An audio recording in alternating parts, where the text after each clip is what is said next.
Hey world, it's Wednesday night, so you already know it's the BingeWorthy podcast. Hello, Benjies, and welcome to the BingeWorthy podcast. My name is Johnny Randolph, and I am a speaker, a trainer, and a podcaster. And I've got three just bomb-ass co-hosts. My first co-host, she is an actress, a writer, a director. She's the dynamic diva. She's a superstar. Say what's up to the people, Miss Cortney Scott Wright. Hello, hello. And my next co-host, he is a game developer, a serial entrepreneur. He's also part owner of the Geekish Network. Say what's up to the people, Chuck. What's up, everyone? We here. It's Thanksgiving Eve. Thanksgiving Eve. Thanksgiving Eve. Y'all got y'all shopping done? Ready for the feasting? The feasting. Oh yeah. And my next co-host, he's an actor, he's a writer, director himself. He is the game spitter. I call him that because you can catch him every day on Geek Beast and every week right here on the BingeWorthy podcast, spitting that fire. And what's up to the people, Syntell? Yo, what's cracking, baby? BingeWorthy. Woo! Sitting here with three of my dopest co-hosts. If you're gonna sit here and argue over this remote control and talk shit to each other because we know what's good and what ain't, and that's why your ass is here tonight. Let's exactly. Woo! Can I pick up a chair and hit somebody in the head with it right now? Can I pick up a chair and just bang it on somebody's head? Right. I'm just gonna break out. I'm gonna take the remote and run and change the channel from outside the window. Right. Everything in BingeWorthy is 100% authentic. We don't fake or script none of this shit. So if me and Cortney start arguing, me and Cortney are really arguing. Why is it me and Cortney? That's right. If Syntell and Chuck start arguing, it's really Syntell and Chuck arguing. We're not doing anything for likes or anything like that. It's 100% real. So, Let's be honest. It's usually me and Syntell. That's why you on top right now, because you win it. So if you missed Crosstalk tonight, we are talking Cowboy Bebop. Anime. Yeah, the animated version. Mm-hmm. Yep, we're going to start off with the source material.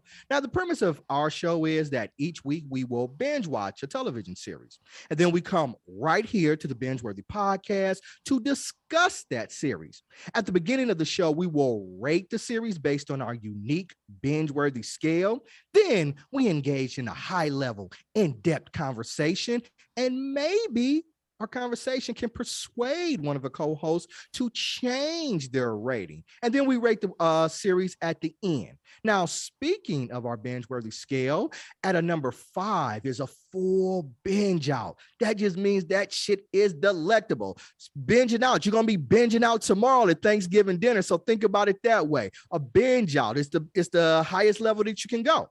Now, at a number 4 is a full meal. Now, not quite a binge out, but it is definitely worth the time to invest in watching this property. At a number 3, it's called a mini meal. Now, with a mini meal, it's not bad. It's just not really good. It's kind of like, whatever. Cortney always calls it TV dinner. And I say without the Lyra seasoning, just some bland ass food, not bad or good. At a number 2 is a snack. And a snack, well, you're watching it because, let's be honest, ain't shit else on, right? It's the reason like you watch the Lions on Thanksgiving because nothing else is on. You don't want to be all the way through. He ain't lying though, but he ain't lying though. Wow. And because I'm a Detroit native and I've been watching them get their ass kicked for the last 20-something years. So I have a right to say that. So that's kind of what a snack is. Oh, wow. And a number 1 is a cringeworthy, and that just means this is some old bullshit. Why the hell did I watch this? So we're gonna start off with Chuck, man. Since Chuck and Syntell watched it in its entirety, we're gonna start off with you, Chuck, man. Start with me. How are you gonna rate the anime version of Cowboy Bebop? I'm gonna rate it. Let me give it. I'm gonna say it right now. I'm give it a full meal, and I'll explain later. I'm just gonna say right now, full meal. Okay, full meal. All right, that was succinct. Syntell, man, how you gonna rate Cowboy Bebop? I got 2 ratings. When I first saw it, it was binge out, binge worthy all the way around, 1,000%, undeniable, uncontestable. It is a legendary series. Yo, I just watched that joint and it took me like, God knows how many times I fell asleep, like 4 times. Yo, that binge worthy scale dripped all the way down past binge out, a little bit past full meal. It's about a mini meal now. It's not holding up the way I originally thought it was gonna hold up. And a lot of things that's making it as good as I thought is nostalgia, but I do respect the reasons why it is a binge-worthy type of series for the time that it came out in. Okay. All right. So I'm gonna jump in here. I guess I didn't watch all of the episodes. I did finish it, right? So I got to like episode 14. I was like, Chuck, I'm not gonna finish this. So I started jumping around, and I did finish the last 2. So for me, though, I'm kind of with Syntell. I didn't see it when it originally came out. It's kind of a mini meal to me. Some of the themes for 1998, I could see how this could be revolutionary because it was ahead of its time. It was talking about the internet at kind of like the dawning, like in 98, only nerds were on the internet, right? You know, it was, but it was talking about shots fired. I feel hurt. A little bit. Big shout out to my Prodigy account. What's going on with you, man? Wow. In 98, I was in high school and we ain't know what the hell in there. It was the library it had one computer with the internet on, and everybody was like, "What the hell is that?" Like this is AOL was kicking ass and taking names in 98 though. 98, I was in college. I was in high school. College too. Yeah. Okay. On the way out. I was on the way out of high school, but I was still in high school. So I can see how it could have been revolutionary at the time, but I don't know. I just gave it a mini meal. Cortney, you want to jump in? You want to do a raid? I do. Okay. I want to jump in. I do remember hearing about it in college. I did not watch it back then, so I don't have that nostalgia factor to weigh in. I do understand why it is beloved. I absolutely can see that. For me, I would have to say I didn't finish it either. Full disclosure, I didn't finish it. I intend to finish it, but I did not. It did not grab me. I struggled through the episodes that I did watch, but I do understand and appreciate why it is loved. It's a mini meal for me. And again, I'm forcing myself to finish it just because I know we're watching the rest of it, the live action. The reason I'm giving it a mini meal is because I cannot say that it's a snack and I cannot say that it's cringeworthy because it is not those things. It's not those things at all. I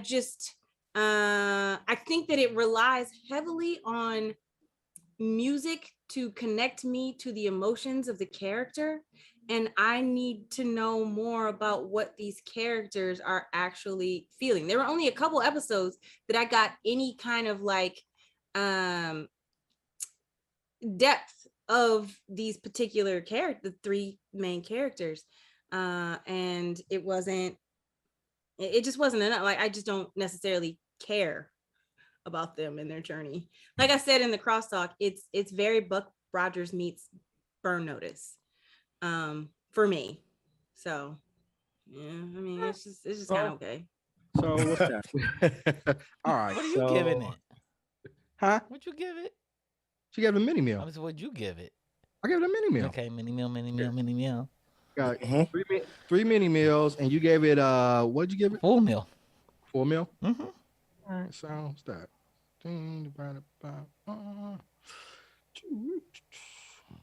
Should be about a mini meal, yeah. So it's rounded up to a mini meal. Yeah, it's a mini meal. That's what I was thinking, to be a mini meal. Yeah. Oh, it's a mini meal. All right. Okay. So let's get into conversations about this thing then. You had some thoughts about it, so kick us off, man. Okay, I'm gonna start off with my man Shinichiro Watanabe. Shinichiro Watanabe is the director of this series, right? And in '98, it was an amazing series when it came out. When I ran into Cowboy Bebop, I was in Japan. I was studying abroad there. and I thought it wowed me. It blew my mind. And I realized, listening to an interview with him talking, the star of the show is jazz, improv jazz. He's in love with jazz. And so he made the show. It's a character. Yeah, he based the show around jazz, improv jazz. I mean, it's called hip hop, Cowboy Bebop. Yeah. Like, So jazz characters came in and came out. Characters came back in and left. Some came and sat and pushed the story forward. But it was about these cowboys and bounty hunters. So it was his take of making a space spaghetti western based around jazz music. The concept itself, the high concept itself, I thought was amazing. Let me take all the things I like, push them together into an anime. Have some really interesting characters that don't really know each other, don't like each other, like a bunch of jazz musicians meeting for the first time to make this big concert work. And so they're kind of making a band, right? Yeah, and I liked it. And the animation was pretty good. And I know they had a very small budget, so I was counting frames, watching the animation is pretty good. Yeah, it's pretty good. It was way ahead of its time. In the art really style, way ahead of its time. Yeah. And for a series. He's made similar shows like this, right? Like it came out with Cowboy Bebop was the first one. The second one, Samurai Champloo, which was based around hip hop, which nails it. I just watched Samurai Champloo too. So I watched the Cowboy Bebop. I instantly watched Samurai Champloo behind it. And that's different. And then there's another one where he was the music director over, and it was his AD for all these series. And she wrote one called Machin Hachiko. I mean, Michiko and Hachin. And that is an amazing one. That's based around Brazilian samba. So I noticed how music is always a character in his titles. Then for Netflix, he did Curlin' Tuesday. Curlin' Tuesday is basically about music. So it makes sense. My affinity for him and where he pushed this medium is amazing, and how you infuse.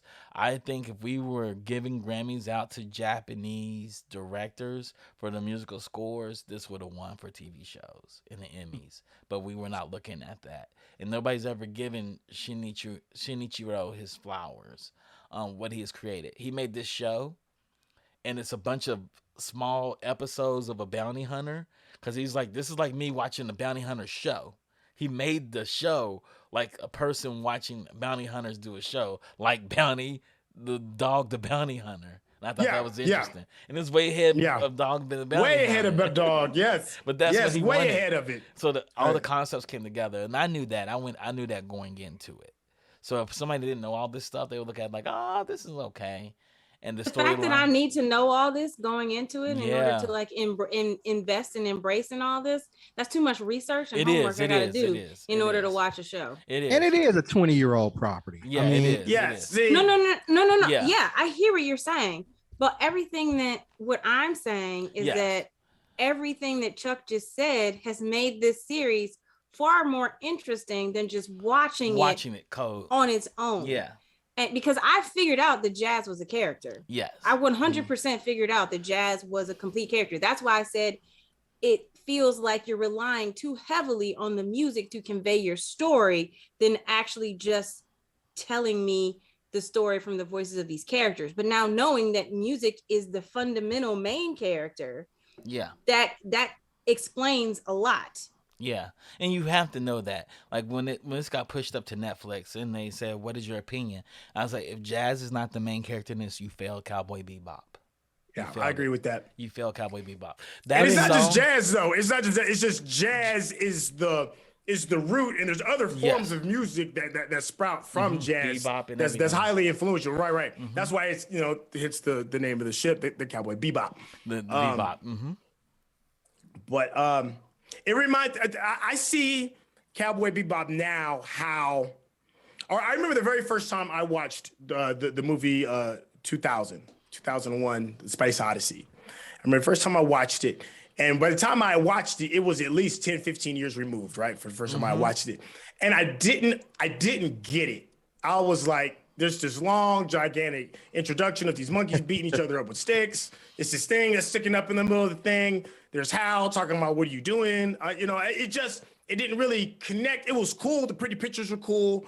But then it wasn't until I started like really becoming like a fan of cinema, and then I realized how pivotal 2000: Space Odyssey is. At the time that when it came out, there was nothing like it that had ever been done. That form of storytelling, that form of storytelling and a sci-fi element had never ever been attempted on that level that well at that time. But only 10 years after the fact, a younger version of me didn't connect with it. I'm like, I don't get it. Star Wars is way much better than this. Star Trek is way much better than this. But what it was at its time was legendary. You have to keep in mind that this show came out when Trigun came out. DBZ was kind of making waves. Gundam Wing was the thing. Blue Submarine was on Toonami. Toonami was the real reason why many of us, excluding Chuck had roots well before Toonami, but Toonami was a big reason why many people in Western culture in North America hopped onto the anime trade to begin with. And if you were on that, the next step was Cowboy Bebop. And Cowboy Bebop was a lot different than anything that Toonami had to offer. We had never seen this form of storytelling. We had never seen anybody that suave before. You got to keep in mind, this is also coming out around the same time when John Woo's film The Killer came out. And everybody was watching The Killer. Yo, where my Killer tape at? If you was a Woo head, if you know, never seen it. Killer, you never seen Killer? Well, the Killer Kata is one of the The Killer was the thing that really started off Southeast Asian gangster movies. That was the one for Black culture. There is none higher. It was The Killer first. And then you get Cowboy Bebop to have this anime style to go along with like these bounty hunters. And then you add jazz on top of it. It was a home run regardless. And I can remember me being in that space when it came out. But 20 years later, I'm looking at this like I'm looking at 2000: Space Odyssey. I'm like, this was good? This was good? Yeah. I'm like, not even that. You just gave me a lot of backstory. That's like me watching the Eternals for 2 hours and 23 minutes, watching flashback after flashback, giving me all kinds of like backstory, and I'm trying real hard to invest in people that I don't. That's just where I am. You had to be, honestly, it's one of the situations where you had to be there. It's like me telling you about Freaknik or showing you some home movies about Freaknik and that's a whole nother story. Freaknik. None of my friends would take me to Freaknik because I was all friends with guys in college, and they're like, "Nah, you can't go with us. You gotta go with girls." You can't go. They did you justice. It's a rite of passage. Right. They did. You can't be told about it. You can't be seeing pictures of it. You have to experience it in its context in order for you to appreciate why it is the most legendary event of all Black college experiences. That is what Cowboy Bebop is. It came at the perfect time, at the perfect stage when hip hop was coming to an apex. When we were looking overseas to different forms of content, be it The Killer or be it Wu-Tang or be it this, it was the perfect pinnacle. And then Cowboy Bebop came out. He dropped it. About that time, there was nothing like that. Cusp of like blowing up. Because before then, it was like only Black people listen to hip hop. And every once in a while, you got like a crossover act. But like during 98, late 90s, it's like it's international, like Wu-Tang and Outkast. Y'all doing a lot of selling me on nostalgia. This attempt. It is. It is. It is all but that is what it is. That's what it is. Or a bridge in Brooklyn. But what made it good that is what it is. That is what it is. It's nostalgia. It's a lot of nostalgia that holds it up. We are giving it doesn't hold up the same way. The only thing that holds up in it was like the voice acting, the tone of the voices. That holds up to the Japanese voices. Agreed. Yeah, it does hold up. But Faye, I hate Faye. I hate her. Well, okay, let's talk about the characters. Our main character is Spike. It's Spike. Let's talk about Spike. What do you guys think about Spike? Spike is cool. Is still dope. He's still dope. Cool. He's super dope. He's super suave. He's very like he's everything. He's like a young James Bond. Yeah, you know what I mean? Like cool. he's this like badass. Like he's not an assassin. He lives by a code. He's just really good at what he does. I really like the episode. Chill. He was old soldier. He's super chill. It's like so laid back. You know what I mean? And I really enjoyed the episode where we kind of dipped into his backstory a little bit, where we first met the Red Dragon assassins, we first met them, and he kind of got a glimpse into where he came from. And like I said, I told you I didn't finish, and I'm sure it comes back and we learn a little bit more, because I read ahead in like the descriptions, and I know the red dragons that comes back, so I get there. But I really thought he was a super dope character. I gotta be honest, I feel like John Cho, who is cast in the live action, is a bit too old to be him. Okay, that's what I was saying when it first came out. Everybody was like, John Cho. I was like, I don't know about John Cho. Isn't he like 46? I mean, I don't know how old he's in his 40s. John Cho's like 46. He's mid to late 40s. Yeah. Spike, I thought, was like in his mid 20s, 30s. Spike looks like Spike's got to be like in his late 20s. Late 20s, maybe early 30s. Like, but like that suave, slick dude that's just like, you know what I'm saying? Like, yeah. I mean, I would have loved to have seen old dude from Warrior. Andrew Koji. Andrew Koji. That would have been perfect. He would have slayed. I mean, first let's watch it. Then we can make a. I agree with that. John Cho is a great actor, but I'm not seeing him as Spike. And Andrew Koji is just already suave. Like, he is. You see that man standing somewhere, suit. and he's suave. I see John Cho, and I see old dude from Star Trek that he was playing. But I give John Cho this, John Cho did get ripped for it though. Like when he was hitting the thing, I only saw the first episode of live action, and he like his body type. I was like, okay, I wasn't really expecting that. But listen, makeup can't fix wrinkles, and I know how old I am. You know what I'm saying? Like. But makeup cannot take away. Like, you don't airbrush his face. He's still looks fresh. Yeah, just watch it. I'll watch it. I'm just saying, Andrew Koji should have been Spike. Yeah, young Spike. I agree with you. Yeah, I agree with you. Well, Spike is a warrior. He is war torn. He is a war torn guy, and he was not just a normal warrior. He was under Vicious, and Vicious is Vicious, and he was known as Fearless. So Vicious' name is Vicious, and his name was Fearless. So let you know what level they were on. Like, and he disappeared. And apparently he faked his death. Because there are people that thought that he has been dead for 3 years. You know, so but he didn't seem to be keeping a very low profile for somebody. He does. He's a bounty hunter in the big galaxy, big galaxy out there. I guess so. Right. It's not like they in Detroit. Yeah, but remember they did have a code. He did have a code. He was like, we're not doing any kind of job that's going to be associated with that crime organization. So they did kind of actively try to go around it. Yeah, they tried. They were the worst bounty hunters I've ever seen. They were horrible. They were horrible. Terrible. Funny. I was like, literally that's what makes it funny though. I was like, how are they going to ever make any money? They terrible. They always spent money because they couldn't make it. Well, Faye spent all her money at the dance. She's a horse track. That's why I said burn notice. Like, she's Sophie, like, I can't. She is you know Sophie. What I mean? Like, oh my God. You gotta think a lot of these characters we have in modern fiction probably came from these characters. Are based off of this, yes. A lot of them. Because the lead dude from Burn Notice really wants to be Spike. He really wants to be Spike. But again, he really wants to be Spike. Fee wants to be Faye. And then their handler, he wants to be Jet. Like, I'm telling you, like. Yeah. Oh, wow. Somebody's pitched Burn Notice. What's Burn Notice? It's Cowboy Bebop in Miami. Cowboy Bebop. And let's talk about Jet. I've never watched Burn Notice. Burn Notice is good. I hate Burn Notice. I loved it. I love USA because they're all about I hated Michael. Oh, he's the worst. It's MacGyver though. The whole show is MacGyver. It's MacGyver all over again. Like Leverage is 18. This is MacGyver, and I loved every bit of these shows. All the cheese and everything with them. It's just cheesy.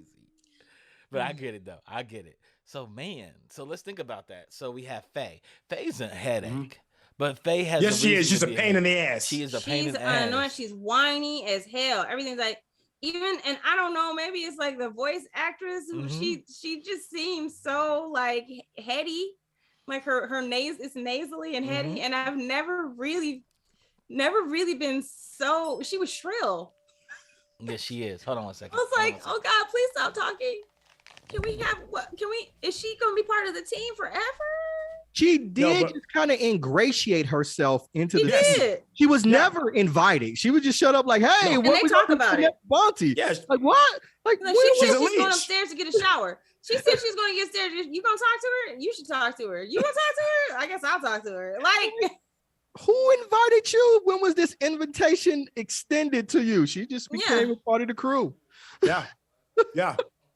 I mean, not only did she become, well, then she's mad disrespectful with it too. Like she using their planes any old kind of way, eating all their taking food, their money, eating up all their food. Well, she was literally all the shower water.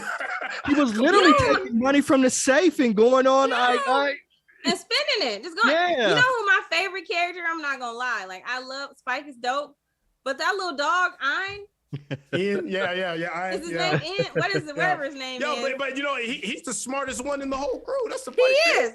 He legitimately is, because he's like a manufactured dog. Like they like souped him up. Who's that? And he's the most valuable. And he's the most valuable in the whole crew. That's the funny thing. He's the smartest and he's the most valuable. And they just like get out of here, Ian. But they don't know how smart he is, right? Somebody does. One of them does. Because one of them knows how smart he is. No, actually, none of them do. Yeah, none of them knew that he was stole, like he was created as a soup data dog, and I don't think none of them actually knew that he was as smart as he was. I think maybe Ed probably knows just because she's just ahead of the game and she's been tracking him the whole time. See, I didn't even get but to outside of that, Ed is my favorite. You didn't get to Ed. You should get to Ed. Ed is the super hacker. She's the super hacker. The weird, quirky little girl. Yeah.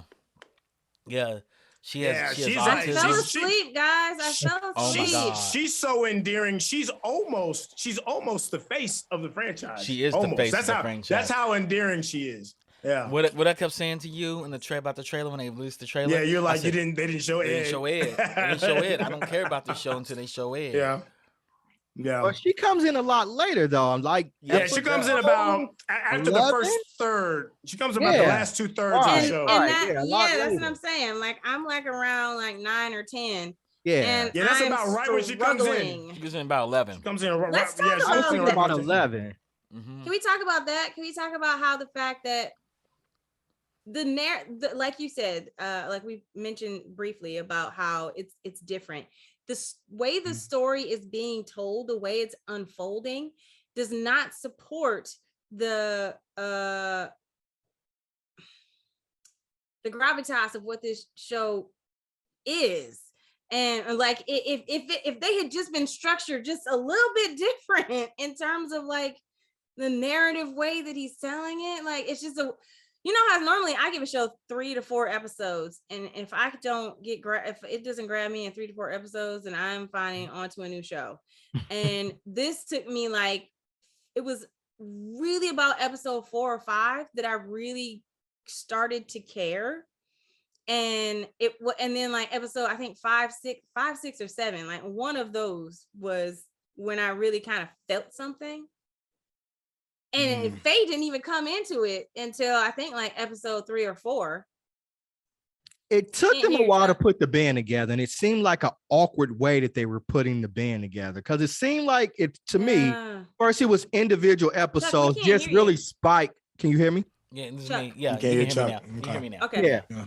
It seemed like it was just individual episodes to me, at least to me, with just Spike and Jet, right? It was just Spike and Jet, but solely they were building the band together, and I was like, oh, we got a whole team here. Yeah, like, oh. But they were building the band. That's the thing. It would be different if they were actually. They weren't purposely building the band. People just kind of like joined them. Yeah, but I mean, I guess it's like Robin Hood and his merry men, and the merry men just kind of like next thing you know they're there. Yeah, like Spike didn't really want Faye there initially.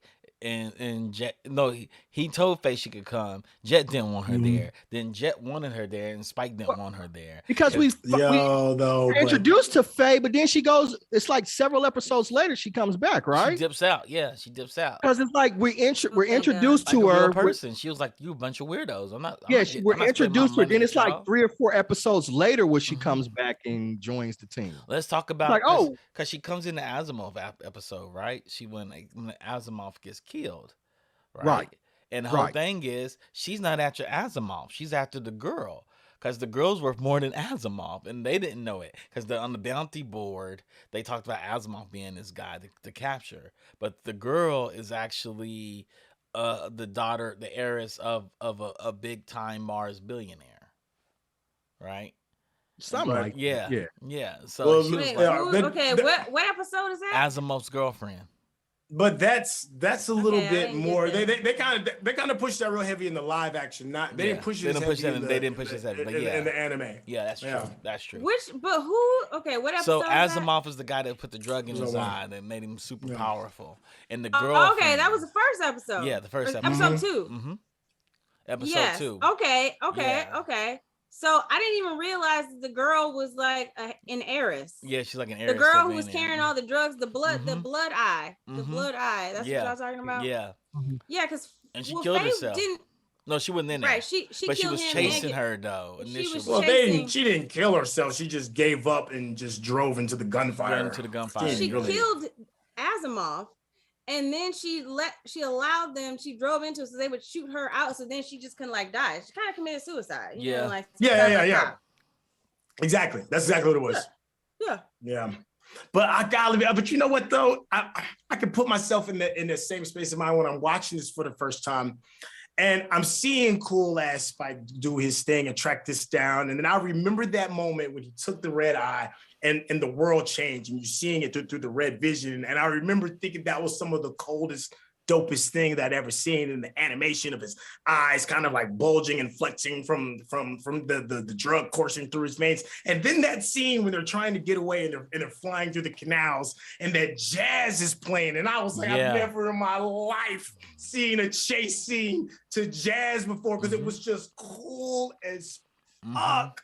And then they're flying up and then she realizes as this dude is like freaking out and she's like, I'm never going to get a chance to see Mars again.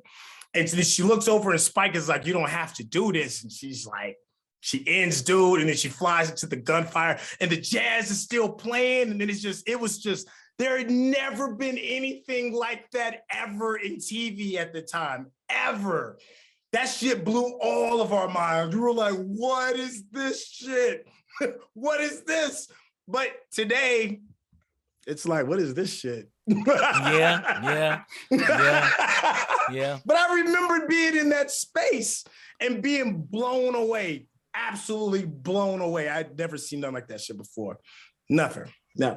So what I'm hearing is like, we should never go back and revisit old projects. You can't go back. You can't go back. I say that all the time because you just can't go back. Talk about He-Man and G.I. Joe. I was like, have you went back and watched that shit again? That shit's horrible. Speaking of He-Man, you know this part 2. No, don't talk about that, Ricky. I haven't watched anything. I just said it dropped, friends. No.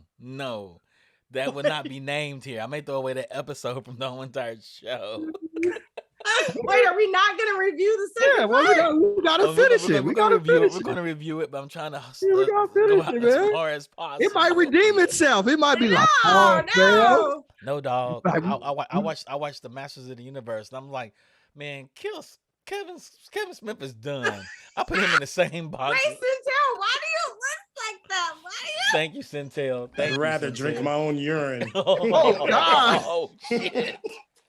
Wow, that's dramatic. Oh God, what are we doing? Oh It's Thanksgiving Eve and we talking about drinking urine. Oh my God. Bad. I'm not ever gonna drink my own urine by choice. What's wrong with you? We're going back to the Death Row record days, man. Y'all stupid. But the characters in this, I did kind of like the characters. They don't have a lot of difference. Like everybody in this post-apocalyptic future is kind of just burnt. Like they're just surviving. Yeah. All but Ed. Ed is talk about the joy. creepy kid episode. Well, Ed is creepy too, but she's creepy cool though. No. I mean the devil inside. Oh, you're talking about the kid that looked like a damn ventriloquist dummy? Yes. Him. Yeah. That little creeper. That was one of the best episodes ever because it lets you know after the event, he never aged. So he's But what was the event? Did we talk about the event beforehand? They did. Mm-hmm. No, it's in the lore. A hypergate exploded because it wasn't properly prepared. It was rushed. It was rushed. And the Hypergate exploded as a result of it, which absolutely destroyed like a quarter of the moon or whatever. Mm-hmm. And as the moon was disintegrating, the pieces of the moon was bombarding Earth and totally destroyed civilization that was on Earth. But the pieces of the moon that touched the Hypergate were hyper energized and hyper something. It was like something else was imbued into the particles. Yeah. So if you were hit by those pieces of the moon that were touched by the Hypergate, then other weird things could have happened. To you. It's kind of like the metahuman effect in Flash. Yeah. You know, if you happen to have gotten if they had led with there was an event, that would have been. That's not Watanabe's style. His style is to drop into the world. And it was just very Seinfeld. Earth is just a wasteland. Earth is just it is. Earth is just a wasteland. The entire planet is a wasteland. Yeah. I hear what you're saying.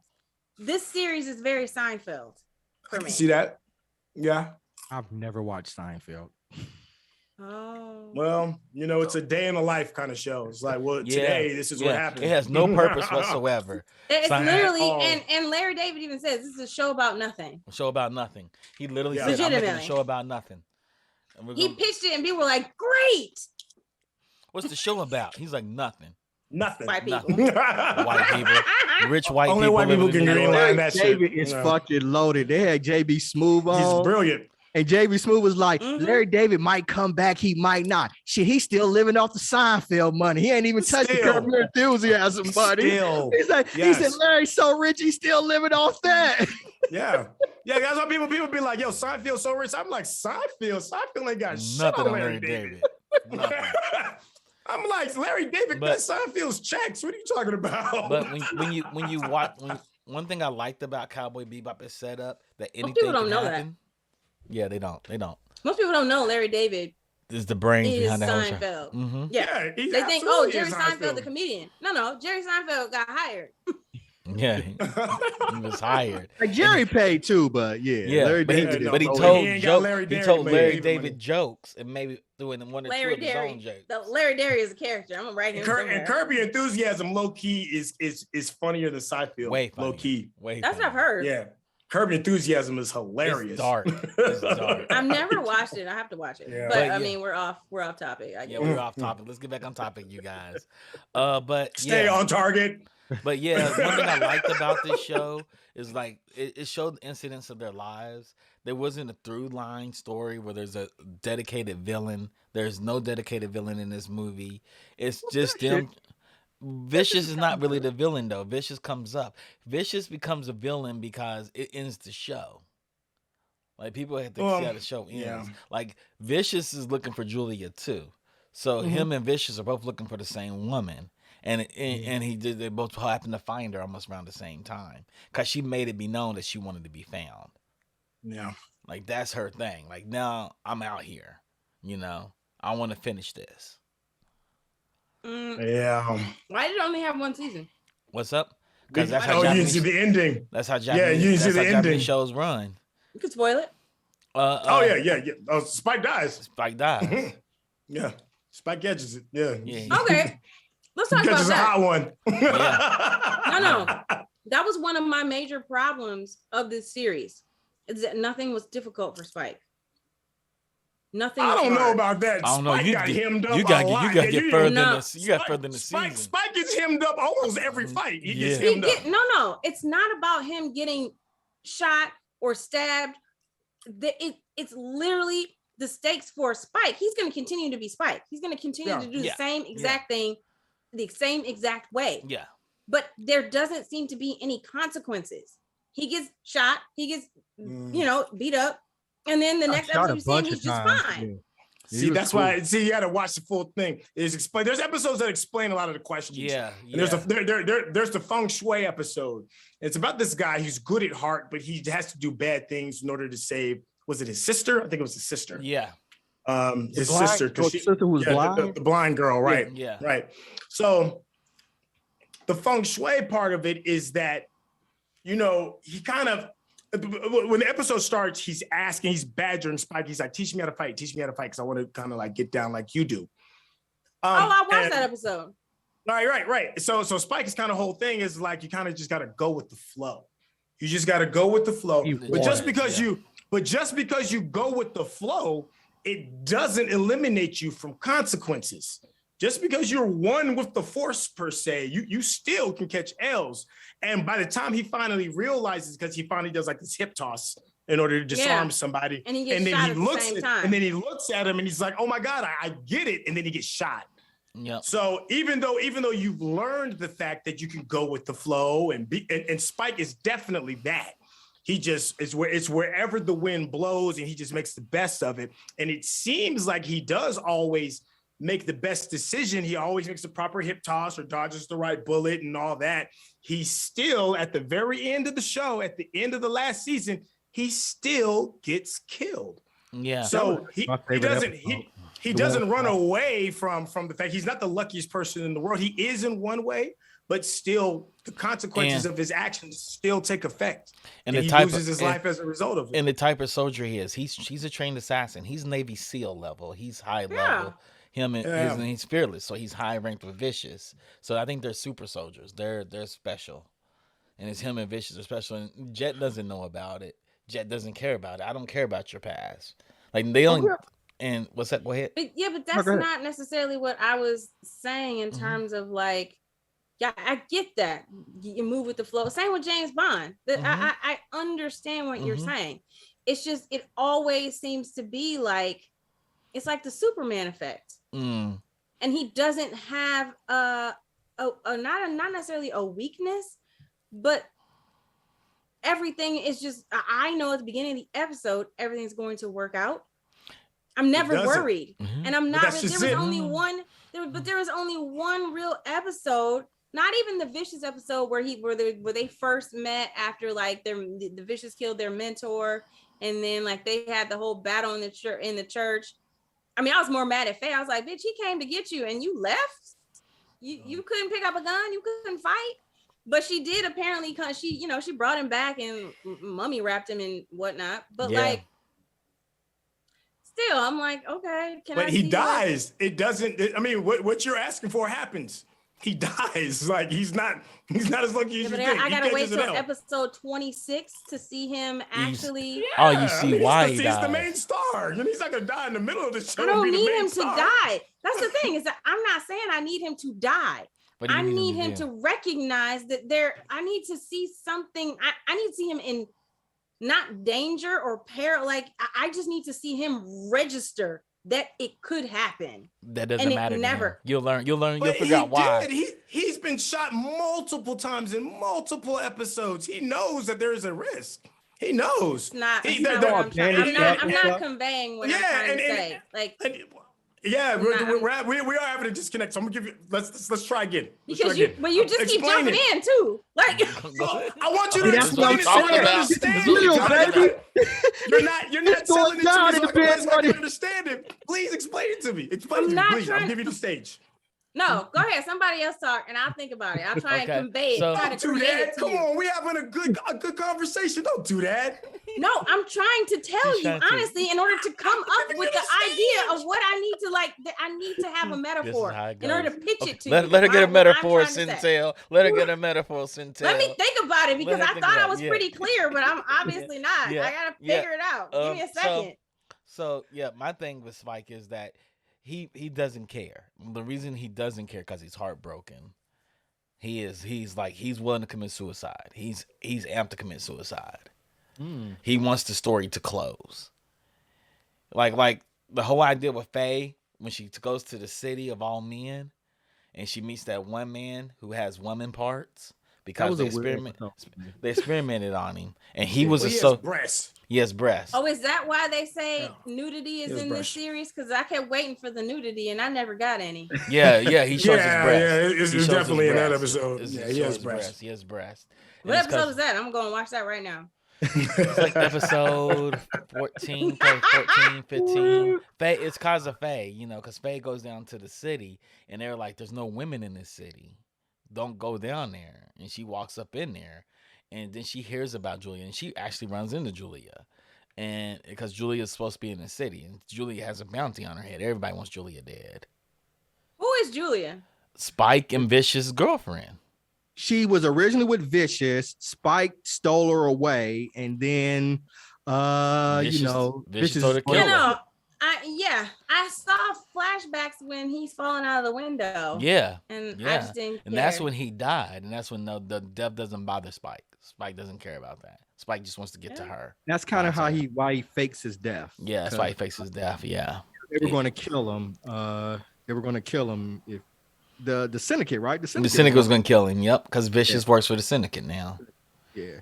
Yep, over the girl, and she disappears, and he faked his death.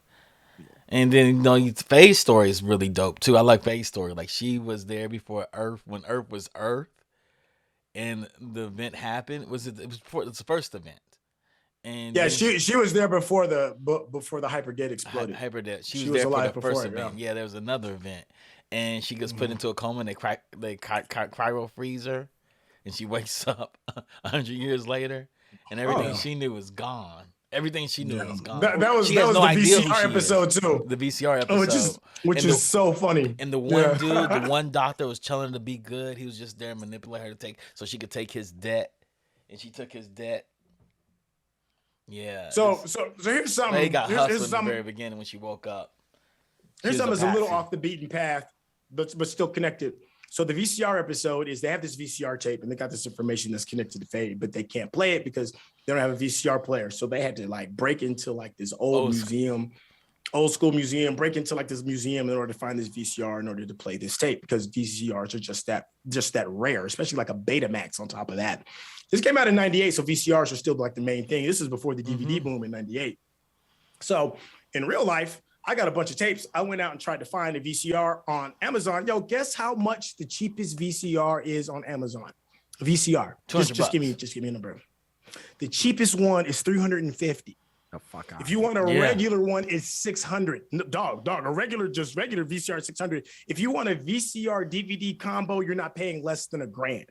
What? Absolutely. They don't make it anymore. No, go on Amazon if you think I'm lying. They don't make it anymore. Believe me, that's crazy. Really? My friend has one. Yeah, and she's sitting on a gold mine if it works. $600 if it works. She's sitting on a $600 gold mine. Yeah. They don't make VCRs anymore. They don't make any parts. I have like 3 DVD players. My VCR broke. I had a VCR and it broke. I'm angry about that. So the whole context of that episode is that they're trying to find this DVD player. This VCR player, because they don't make them anymore. It's an archaic device. And who knows, back in 98, now we're sitting here in 2021, you don't even have to go to the year 2160 to find a VCR. It's considered an archaic device. Only a few high-priced places that can get it. So your art has absolutely represented life. Those were some of the things I thought was really interesting about the series, that they were so far advanced. Like that concept right there, that's dope. Yeah. That's dope. The internet being the way it is, like, that's dope. The hacker, Ed, you all talking about her being super hacker, and it being she's being young. Yeah, and how young. Like technologies with young people. I thought those were concepts that they kind of nailed for something that's coming out in 98. Yep. And Ed being autistic, and when she played chess, and she's playing against the chess master. She had VR goggles that kind of worked in AR as well. This was back in 98. Like, it's like, dang, y'all really were on that. Yeah. It was so cool. And Ed is such an interesting character, because Ed is just this kooky little kid who just knows things. And they had an AI. AI wasn't big in 98. Ian, the mushrooms, the mushroom episode. The whole mushroom Everybody was getting high. Everybody was getting high in it. Yo, they were trying to sell the mushrooms too. I was like, yo, they're going to be drug dealers in this episode. Yeah. All right, guys, we've talked about it ad nauseum. Let's go ahead and re-rate this thing. Since Chuck, we started. Go ahead, Cortney. Well, I was gonna say, going back to what I was talking about with Syntell. Okay. Chuck kind of answered it. Inadvertently, in the sense of like explaining why he's fearless. He's fearless, like, because number one, that was just kind of like lost on me. I don't know if I missed the section. I missed that whole part entirely. But when you said he's suicidal because his heart is broken, that, you know what I mean? Like, that to me, that explains pretty much the comment that I had. The problem that I had with it, that explains it. Because for me, it was like, I was thinking about the episode with the heavy metal queen. The heavy metal queen, he is out there. First of all, they're in the middle of this minefield. And, you know, he's trying to save the heavy metal queen who just like saved him and, you know, or gave him and Faye a lift. And then they are stuck because the dude that they were chasing has all these like basic like explosive like nitro on his shit or whatever. And Spike's like, okay, well, just put the one in here and then in the pod. And now what are you gonna do? And he just puts like the earplugs in and just jumps out into space. And I'm like, the fuck? you out here in a double-breasted suit and earplugs, and then like you miss your window to catch old girl's hand, and then you fire a gun in a minefield where nitro, which is the explosive, is legitimately one car over. You got one bullet off and everybody's dead. And you're firing this gun in order to give yourself the propulsion in order to move back so you can catch old girl's hand. And I'm like, this is some Fast and the Furious bullshit. Yeah. What the fuck is this? I'm like, what? Yeah, he has a bit of a death wish. That's what it is. It's like Vin Diesel and Fast and the Furious. That's what it is to me. It's Vin Diesel, and I'm like, you flying across a highway trying to catch old girl, and neither one of y'all have wings. Can we talk? I'm just like, that's what I get from Spike, and it irritates me. That's what I get from Spike. That was my problem, but Chuck answered it. Yeah, and I think as their soldiers, they were all modified. They all were on drugs. The guy with the breast, they were all modified. They were all modified. And is that in the episode? What's that? Yeah. The guy with the breast. No. The fact that Vicious and Spike have been modified and are super soldiers, like that Jean-Claude Van Damme movie. They hint that they were superior soldiers. They didn't hint why. But the other guy who was also a soldier with them hints at why he wants to kill Vicious. And he talks about that we're different. We are different. So, but you keep saying hints at, but it's not actually said. But that's not what Japanese anime doesn't do. They don't tell you everything. I gotta work too hard to get that. I gotta work way too hard. They think if they tell you in a lot of things, like Japanese literature is set the same way. They don't tell you everything. You just have to make the assumption. Like it's for you. No. It's for the viewer's discretion to make their own assumptions based on all the clues we hit you. But that's how anime does. What was the name of that Van Damme movie? What was the name of that Van Damme movie? Universal Soldier. Universal Soldier. Universal Soldier. I knew it was something soldier. And it does not hold up. Let me just tell you. It didn't hold up then. Does not hold up. Thank you, Randy. It didn't hold up. What that great did. I love that movie. That movie. I love that movie. None of Van Damme's movies hold up. No, hey, Doc Hall was my guy, man. That was my guy. So they also have another character in there, and he's a serial killer. He's based on Jack the Ripper, and he's basically Penguin, and he goes around just killing up everybody. And Spike goes to kill him. And Spike's like, I'm the only one that can kill him because I don't. Spike gets his ass handed to him. Yeah, he's like, I don't fear him. I don't fear him. I don't have that in me. I don't have that part. That's a really good episode. It is a really good episode. Well, Spike says like, I'm not the warm gushy type. I forgot what he said. But basically, like, I'm about that life, you know. Yeah. This is who I am. Right. I'm fearless. Yeah, pretty much. I mean, he's a Zen warrior. I think he is a Zen warrior. It's just his whole attitude is like, you know, whatever. What will be. But he has one weakness and only one weakness. And that's Julia. Julia's the only person that brings him back down to doesn't she ever brings him back down to level. When she gets killed, he becomes human. He's like, does she actually get killed? Oh yeah. Oh, she dies. Yeah. She dies. She dead. And he freaks out. He goes to Jet. Well, maybe not made to come back. No, she done.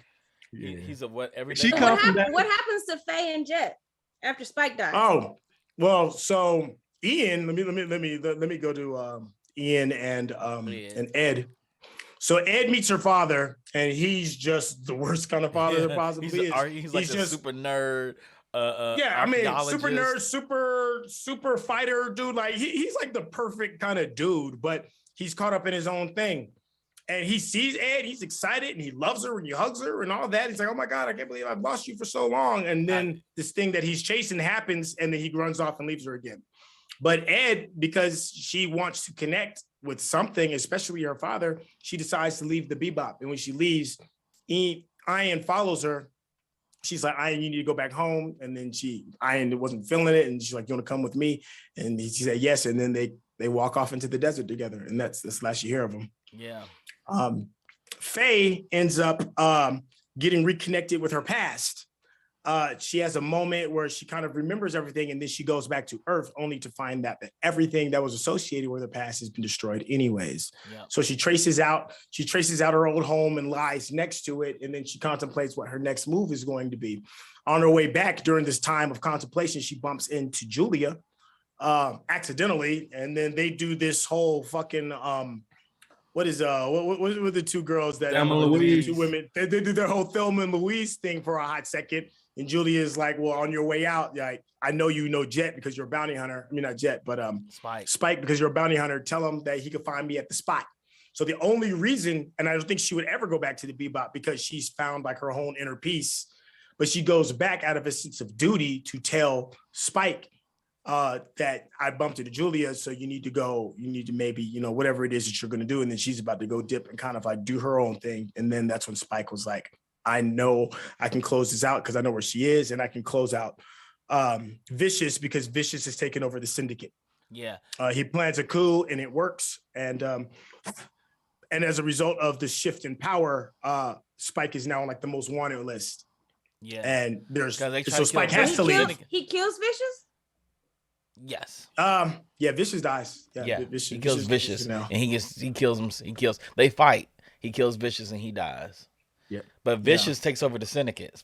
Vicious is supposed to, the syndicate was going to kill Vicious because they realized he was too powerful. He became Vicious. Yeah. And they were like, and he was like, "You think you can kill me? Everybody here is for me." He's like, "Yo, I'm the snake, man. You tell what you're talking about. My poison doesn't hit you until later."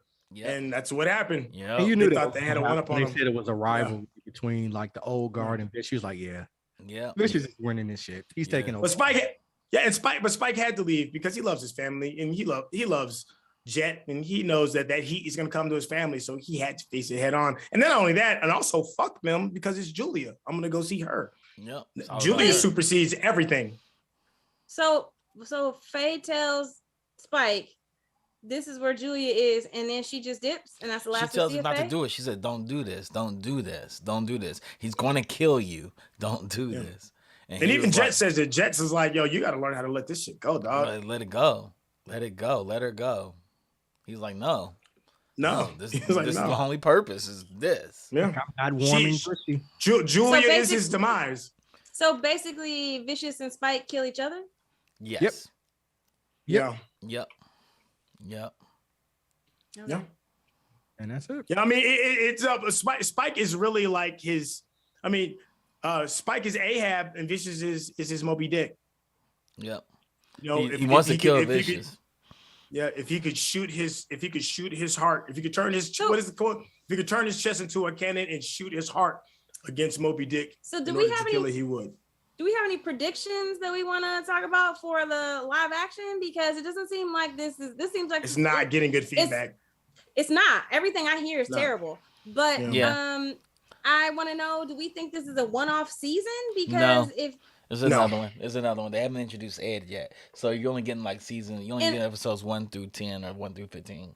And keep in mind, you're not introducing the Ed until like almost at least until like the last 2/3 of the series. Introducing the Ed. Ed's not introduced at all. Ed's not at all in season 1? Interesting. We're gonna talk about that next. I've only seen the first episode. Yeah. No, I haven't seen anything. I was just wondering if we had. Visually, it's pretty though. It's really pretty. It's visually from the first episode. Yeah, it's pretty. Okay. Let's wrap this thing on up. We're gonna start with you, Cortney. Since we went last time, are you gonna change your rating, or how are you rating Cowboy Bebop after our discussion? I think I'm gonna stay. I think I'm gonna stay at a mini meal because I mean, though it does everything I've learned about it really does help and support the story, and me. I do want to finish it. I just it's so Seinfeld for me that every episode is just its own little vignette, and it has not pulled me in. And I feel like at 10 episodes, if you have not pulled me in, I feel like I'm pot committed and I have to finish. It's not really because I love it. So I'm gonna stay at a mini meal. All right. So you're gonna stay at a mini meal? No problem. I'm gonna stay at a mini meal with me. I feel the same way about it from the beginning of the discussion to the end. Been no changing, no wavering. Like, oh, I missed that. Chuck tried to get a little deep with all this stuff, background knowledge, but I'm like, nah, I'm all right. I gotta do all that homework. I gotta do all that homework, man. I ain't changing my opinion. I gotta go to the library. I gotta check out a book. I gotta do a dissertation with all the various. Right, all the various other properties that he's done and all that. The history of jazz. I gotta learn Miles Davis. Right, like John I'm good. I'm good. Like, you know what I'm saying? And Louis Armstrong. I gotta interview all of them to like give it to you. Like I can't. Yeah, so I'm gonna stay with my mini meal. Okay. Syntell, how you gonna rate it, man? Listen, this is how I'm gonna rate it. I'm going up a notch, and I'm going up a notch because it's still not binge out of me because it doesn't hit me in the same space. What's pulling it up for me even one more is that it's a full meal. And then what convinced me was my own example that I gave regarding Freaknik. Freaknik is probably one of the greatest. It is. It's probably one of the dopest Black events I've ever been to on both levels. On the amazing, I can't believe I'm seeing what I'm seeing, and oh my God, this shit should never ever happen again. It's a combination of a yin yang, and you could never fully understand it unless you were there. It's just that. And I think Cowboy Bebop might be that too. I think it's like a Freaknik of anime. If you weren't there when the planets aligned and the stars were shining in the exact perfect time, and you weren't banging Wu-Tang at the exact same time and listening to The Killer and Die Another Day and the Policeman, all that old John Woo shit and all that. If you weren't there for that culmination, you won't get it. You just want, and there's nothing that anything or anybody can say to you that's going to change your mind. And I fully understand that, and I get it. And I respect that. And if I was in your position, I'd feel the way you feel too. You're putting a whole lot of weight on. I am the nostalgia of it. And I am. Listen. You owning it. You owning it. This is 20-year-old Syntell. Yeah. It's true. Rating this. This is young Marty McFly. Yes. Young Marty McFly. Listen, and I'm fully admitting that this is a bias. It is a full-blown Marty McFly. bias. Yo. I get it. I did the same thing with Cobra Kai. Yeah. Oh yeah. So I'll give it a full meal. I guess it's my turn. Your turn, sir. How you gonna rate it? I'm sticking with the full meal. I almost give it a binge out thanks to Courtney. I almost give it. You almost give it a full binge out.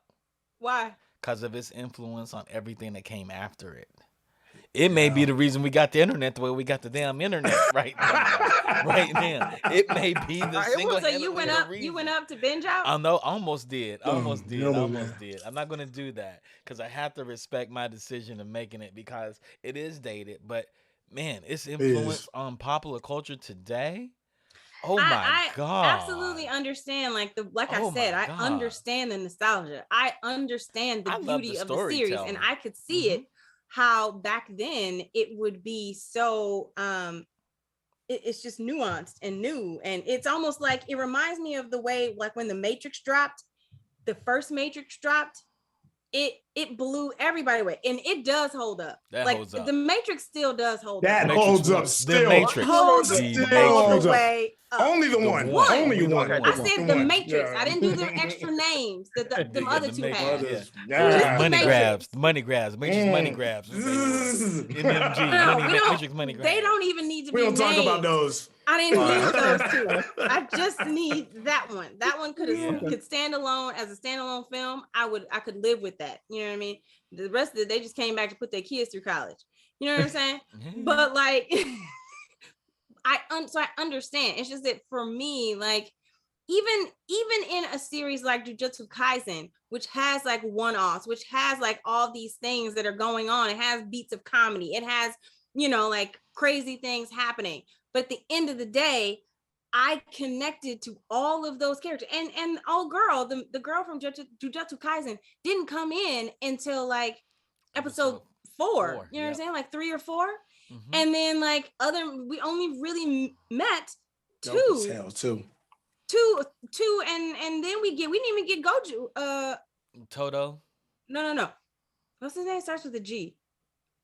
Anyways, the main guru. We didn't get him. Gojo. Yeah. It is Gojo. Is it Gojo? It's Gojo. It's Gojo. Right. It's Gojo. You talking about dude with the blue eyes? Yeah, Gojo. Yes. Yeah. We didn't see his power. We didn't see his power. But we didn't get him initially. You know, we just got Mayumi and the little dude, the main dude. But it's something like that had one-offs, that was all over the place, but it had something that was a through line that we were searching for.